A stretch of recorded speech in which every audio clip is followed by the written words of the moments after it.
Before starting this story, don't forget to like the video and subscribe to the channel, because after the event I'm going to tell you tonight, you will never forget why some people's love turns into an obsession. My name is Adrian. The events I'm about to describe started exactly 3 years ago, but to be honest, some nights I still think I hear her footsteps outside my door. Doctors say it's trauma, but if a person sees the same nightmare over and over again at night, after a point, they start to believe it's not just trauma. Because some people cannot accept losing the ones they love. And some, when the person they love chooses someone else, decide to destroy them completely. And I learned this too late. I grew up in a small village. Throughout my childhood, my life was quiet, ordinary, and predictable because in our village, everyone knew everyone else. Everyone knew each other's families, and people were born, lived, and died in the same place. My father was a farmer, and my mother had never worked anywhere but home her entire life. Since most of my childhood was spent in the fields, I only saw city life on television, but I always had a desire to get away from there because living in the village sometimes felt like being inside an invisible cage. People made decisions for you, they knew who you would talk to, they planned who you would marry, and before you even understood your own life, your future was already drawn. My father always told me the same thing. The city corrupts people.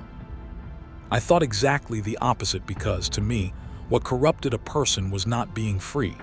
That's why a huge argument broke out at home the day I said I would find a job in the city after school finished.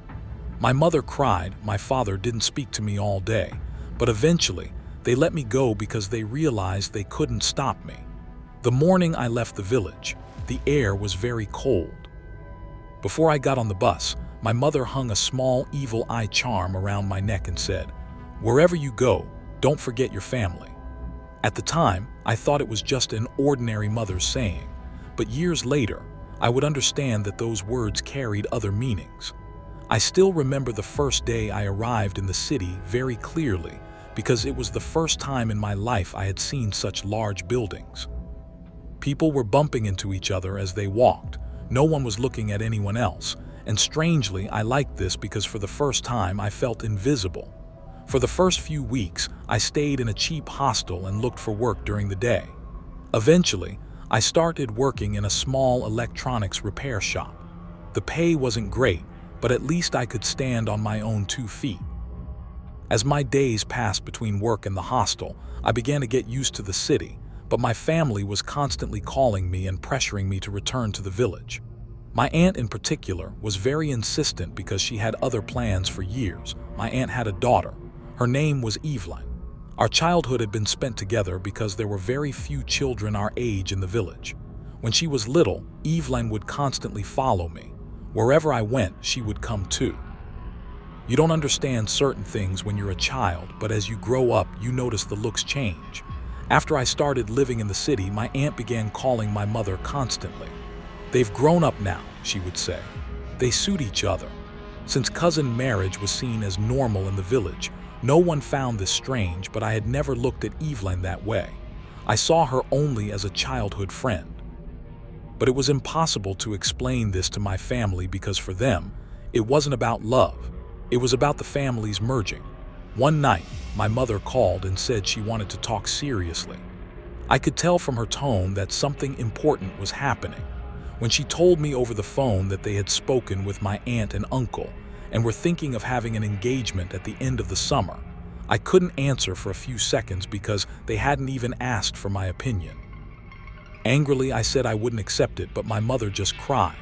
"Don't disgrace us," she said. "Evelyn has been waiting for you for years." I couldn't sleep until morning that night because I felt for the first time that I was truly breaking away from my family. It was during that period that my life changed completely because I met her. Her name was Clara. I saw her for the first time on a rainy evening. I had finished work and was returning home. A girl was sitting by the bus stop, and it was obvious she was crying because her makeup was smeared. Her hands were shaking, and she was constantly looking behind her. At first, I didn't want to interfere, but then I noticed 2 men watching her from the street corner. The girl stood up and started walking, but it was clear she was terrified. Because I had a bad feeling, I followed her. A few minutes later, when the girl entered a side street, one of the men sped up. In that moment, without thinking, I stepped in. The men looked at me first, then cursed and walked away, but what they said as they left is still in my mind. "Her father will find you." The girl couldn't speak for a long time. Once her hand stopped shaking, she thanked me. Then she said her name was Clara. That night, I took her to a cafe near my hostel because I didn't want to leave her alone. At first, she spoke very little, but as time passed, she began to open up. It turned out she was the daughter of a wealthy family. Her father was a well-known businessman in the city and was trying to force her to marry someone she didn't want. Clara had run away from home a few days ago. The men looking for her were people hired by her family. As I listened to her story, I started to feel close to her because we were both running from the same thing, the life others had built for us. After that night, we started seeing each other constantly. At first, we were just like friends, but as time went on, we became dependent on each other. Clara would sit in my small hostel room for hours, talking about her childhood. Sometimes, as we walked down the street at night, she would suddenly hold my hand, and in that moment, I would forget the rest of the world. For the first time in my life, I was starting to feel truly free with someone. But I knew that if my family found out about this relationship, everything would be ruined. That's why I didn't tell anyone. Clara was hiding it from her family as well. Our relationship was like a secret life. Months passed. One night, Clara offered to go to another city together. "Let's get away from here," she said, "to a place where no one can find us." At that moment, I truly thought we could do it because for the first time, I was hoping for the future. But life sometimes shows its dark side just when a person starts to be happy. And for me, that darkness began one autumn night when my door knocked. When I opened the door, Evelyn was standing in front of me. Her face was pale. Her clothes were covered in dirt. Her eyes were red from crying. She looked at me. Then she spoke quietly. "I had a fight with my family," she said. "I have nowhere else to stay." The moment I saw Evelyn in that state at the door, I didn't know what to do because the last time I saw her, she was still in the village, constantly saying she hated the city. And now she was standing at the door of my hostel room at midnight crying. At first, I didn't want to let her in because I didn't want anyone to find out about my relationship with Clara, but the expression on Evelyn's face looked truly frightened. Eventually, I allowed her to enter. My small room was already a place where it was hard to fit, but I couldn't think about that then because I couldn't leave someone I had known since childhood on the street. After Evelyn came inside, she didn't speak for a long time. She sat silently on the edge of the bed and began looking around. There was something in those looks that made me uncomfortable because it didn't seem like she was just examining the room. It was as if she was trying to understand the life lived here. When she noticed the hair tie belonging to Clara on the table, the expression on her face changed for a few seconds, but she quickly recovered. I didn't dwell on it at the time because I was tired. "What happened?" I finally asked. Evelyn lowered her eyes to the floor. "My father brought up the marriage issue again," she said, "and I told him I didn't want it." Hearing this sentence gave me a strange sense of relief because it meant I wasn't the only one uncomfortable with this marriage idea. But as Evelyn continued, her tone began to change. "Then they told me you didn't want me," she said. Everyone looked at me with pity. I didn't know what to say because I didn't want to hurt her, but I didn't want to give her hope either. When the silence stretched on, Evelyn raised her head and looked at me, just like she did when she was a child. But this time there was something else in her gaze, something heavier than resentment. "Who is that girl?" she asked suddenly. My heart went cold because I understood she was talking about Clara. The hair tie was still there on the table. I quickly put it in my pocket, but it was too late. Evelyn had already noticed it. "No one," I said shortly. But this answer didn't convince her. Without taking her eyes off me, she smiled slightly. "So you're not alone in the city," she said. Her tone was calm, but a suppressed anger could be felt beneath it. That night, I gave her a blanket to sleep on the floor. I lay down on the bed, but I couldn't sleep for a long time because I felt Evelyn looking at me in the darkness of the room. I opened my eyes a few times. She really was looking, but every time she looked away. When morning came, she acted as if nothing had happened. She prepared breakfast, tidied my room, and even began acting as if she had lived here for years. This made me uncomfortable, but I thought I could manage for a few days. The real problem was what I would do about Clara, because as long as Evelyn was here, it was risky for her to come. At first, I didn't tell Clara the truth. I just said my cousin was staying with us for a few days, but Clara's voice changed immediately on the phone when she asked, "A girl cousin?" I got a bad feeling inside because she didn't know Evelyn, but the way women sense certain things was truly eerie. After a while, Clara and I started meeting outside. I was telling Evelyn I would be home late from work, but she questioned me every time. She asked where I was going, who I was meeting, and why I constantly carried my phone with me. At first, I thought it was curiosity, but as time passed, her behavior began to become abnormal. One night while I was taking a shower, I saw my phone screen light up. Evelyn was looking at my messages. When I noticed her, she wasn't even ashamed. She just put the phone on the table and said, "What are you hiding from me?" At that moment, I got really angry for the first time. I told her it was my life, but the answer Evelyn gave is still in my mind. "I was also in what you call your life," she said. "Since your childhood." These words bothered me because her tone was like an obsession. After that night, I realized my relationship with Clara had to be more careful. But it was already too late because Evelyn had started to change. I noticed this for the first time one evening. I had left work early. When I entered the room, there was a heavy smell inside. It was a strange mixture like burnt grass and iron. Evelyn was crouched on the floor in the kitchen area. In front of her was a small metal plate and something black was burning inside it. "What are you doing?" I asked. She startled for a moment, then she quickly picked up the plate. "Nothing," she said. "Herbs I brought from the village," but at that moment what I saw on the floor made my stomach turn because next to the metal plate were several strands of hair. Long blonde strands of hair. They looked like Clara's hair. My heart raced. "What is this?" I said sharply. Evelyn was silent for a few seconds. Then she smiled slightly. "There is much evil eye in the city," she said, "for protection." In that moment, an indescribable unease formed inside me because I was starting to remember things some old women in the village did in my childhood.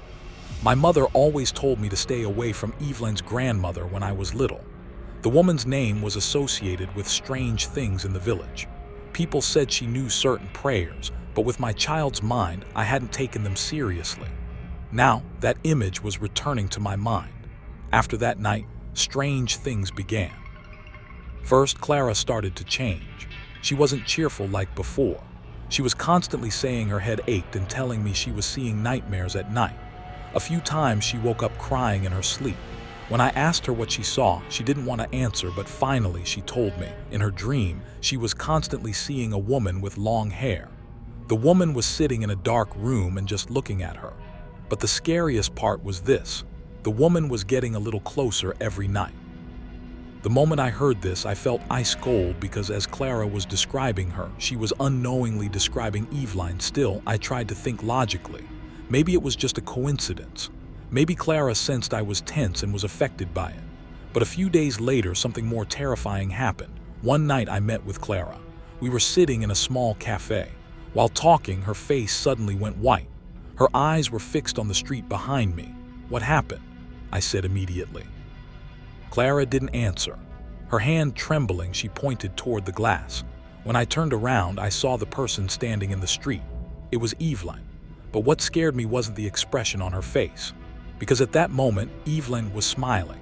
The moment I saw that smile on Evelyn's face as she stood across the street, an indescribable unease formed inside me because that smile wasn't normal. There was no warmth or shame in it. It was more like the calmness of a person who has finally seized something. The moment Clara saw this, she grabbed my arm because Evelyn didn't take her eyes off her for even a second. "Let's go," Clara said in a whisper. We immediately paid the bill and went outside, but when we reached the street, Evelyn had disappeared. I checked around, looked into side streets, but she wasn't there. Clara's hand was still shaking. "She's watching me," she said quietly. For the first time, I saw her truly afraid because Clara was normally a strong person, not someone who panicked easily. That night, I didn't want to leave Clara alone. I didn't want to take her to the hostel because Evelyn was there, but Clara couldn't go back to her house either because her father's men were still looking for her. Eventually, we went to a small hotel. We stayed together that night, but Clara hardly slept until morning. She was startled by every little sound. At one point, around 3 in the morning, she suddenly sat up in bed. She was out of breath. "There's someone outside the door," she said. I immediately got up and went to the door, but the hallway was empty. Still, Clara didn't calm down. When I opened the curtain and looked down, the fear inside me grew again because someone was standing on the opposite sidewalk of the hotel. A silhouette of a woman with long hair, and she was looking at us. I couldn't make out her face, but I knew who it was. I closed the curtain immediately because I didn't want Clara to see, but it was too late. She had seen too. We couldn't turn off the lights until morning that night. The next day, when I returned to the hostel, Evelyn was preparing breakfast in the kitchen. She was as calm as if nothing had happened. She smiled when she saw me. "You didn't come last night," she said. Her tone was ordinary, but her eyes were carefully examining my face. "Where were you this time?" I didn't want to lie to her because I was starting to get scared. "I was with Clara," I said directly. The moment she heard this sentence, the smile on her face froze for a few seconds, but then she returned to the same calm expression. "So her name is Clara," she said quietly. In that moment, the air inside the room changed, because there was nothing left hidden anymore. Evelyn slowly stood up, rubbed her fingers along the edge of the table, and walked toward me. "Do you love her?" she asked. She had asked the question in such a tone that there was no point in lying. I nodded. And the thing I saw in her eyes at that moment wasn't hate, it was worse. There was the silence of a broken person. She didn't speak for a long time. Then she smiled slightly. "I waited for you all my childhood," she said, "and you went and chose someone else." These words stung my conscience, but at the same time, they created fear inside me because Evelyn's behavior was no longer normal. I tried to explain to her that it was never her fault, but she wasn't even listening to me. Her eyes were as if they were somewhere else. "Some people cannot escape the person they belong to," she finally said. I was truly uneasy for the first time as I went to work that day. I constantly checked my phone because no messages were coming from Clara. When evening came, I called her, but she didn't answer. The unease inside me began to grow. Eventually, I went to the street near her house. I was relieved when I saw Clara in front of the apartment building, but my stomach tightened when I saw the expression on her face as she walked toward me. Because Clara was crying, there were bruises on her arms. "What happened?" I asked in a panic. Without answering, Clara took a small piece of cloth out of her bag. Inside was something strange tied with black strings. I didn't understand at first glance. But then I froze because that thing looked like a small doll. And the doll's hair was Clara's hair. "I found this under my bed," she said, trembling. "And this morning, I saw a woman behind me in the mirror."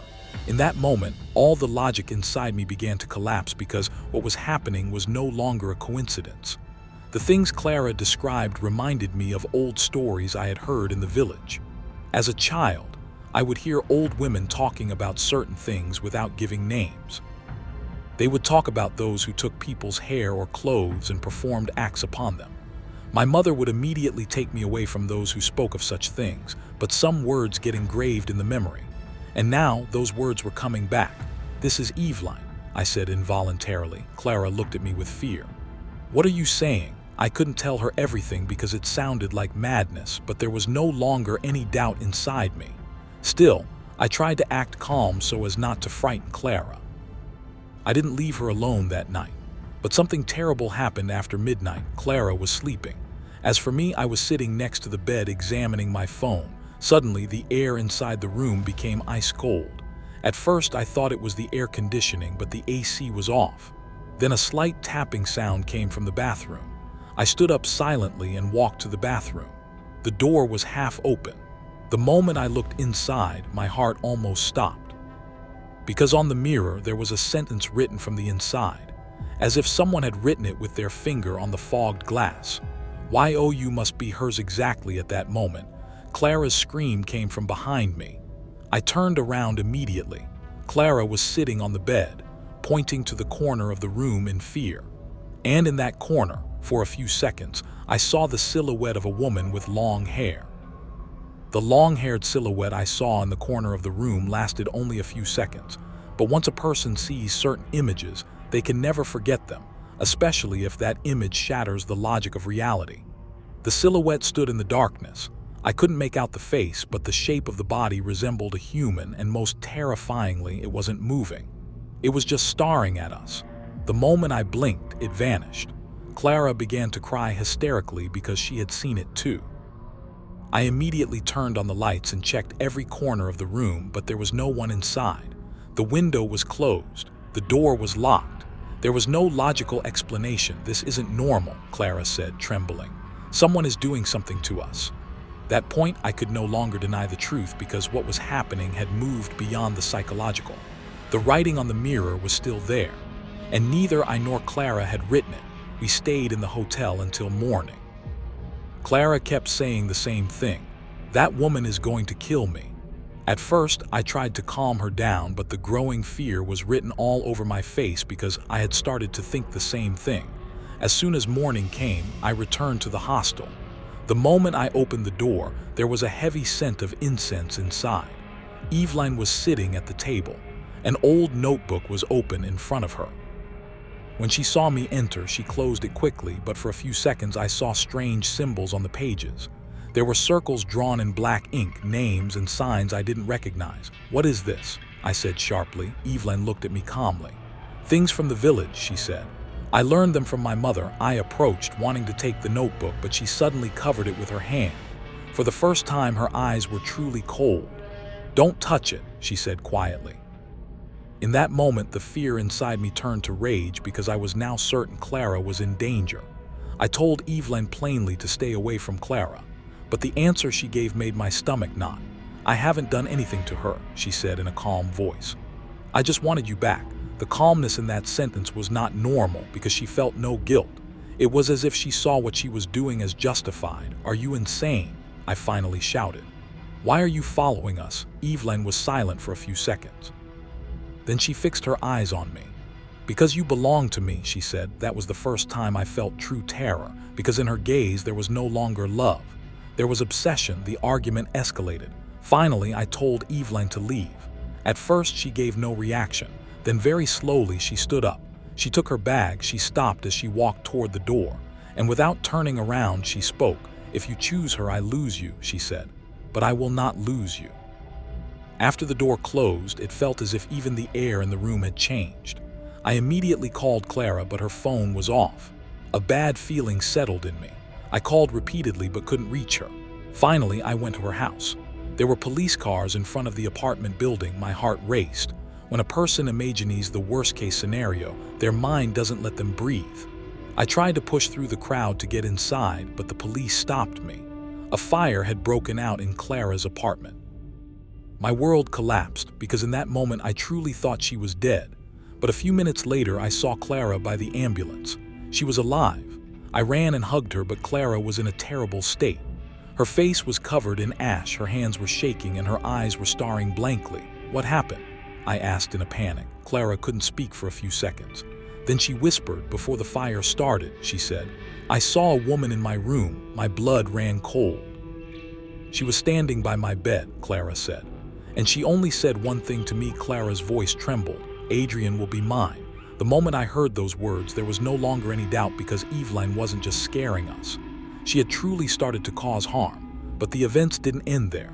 Because after that night, Clara began to change. It started with small things at first. She was talking to herself at night. She would cry in her sleep, sometimes staring at the ceiling with her eyes wide open.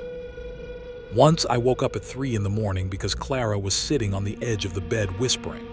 I didn't understand what she was saying, but the voice didn't sound like her own. The moment I touched her shoulder, she turned to me, and her eyes were completely black, only for a few seconds.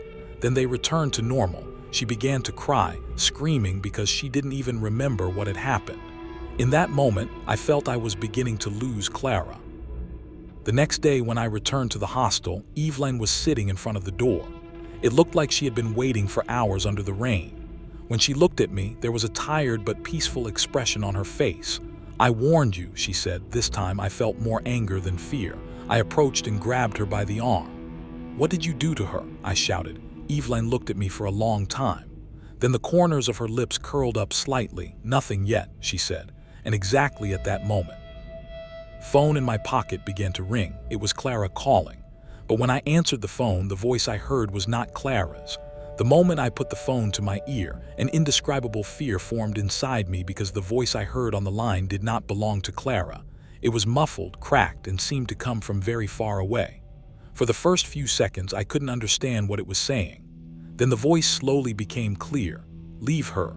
This wasn't Clara's voice, but at the same time, it was her. It was as if someone was using her mouth to speak. Clara, I shouted in panic. Where are you? A sound of deep breathing came from the line. Then I heard a soft laugh. It was a woman's laugh, and I had heard that laugh before. Evelyn. I slowly turned my head toward her. She was still looking at me under the rain, but she wasn't smiling anymore. Her eyes were dull. It was as if she already belonged somewhere else. What did you do? I shouted. Exactly at that moment, Clara's scream rose from the phone. Then the line went dead. Without thinking, I started running.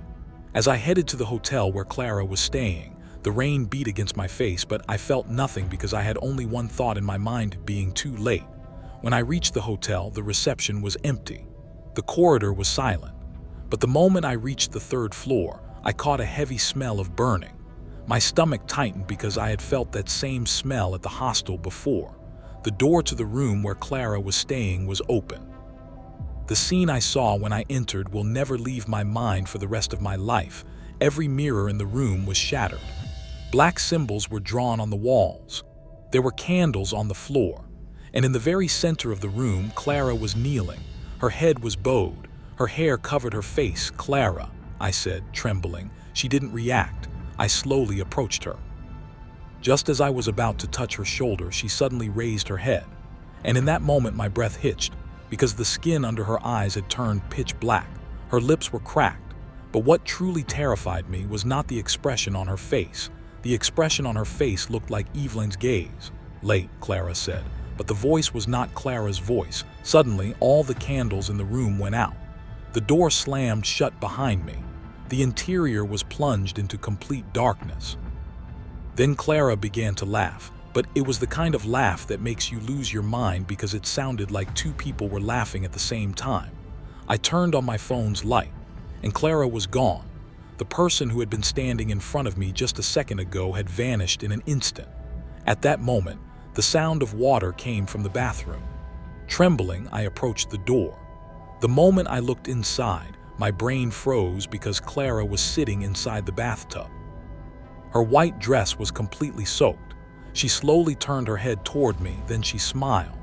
See the same dream now too, she said. What dream? I whispered. Clara looked at me without blinking. Evelyn stands by my bed every night, she said. And she's trying to take you away from me. After these words, Clara suddenly began to cry. She fell to her knees, covered her ears, and screamed. She won't get out of my head, she was shouting. She talks constantly.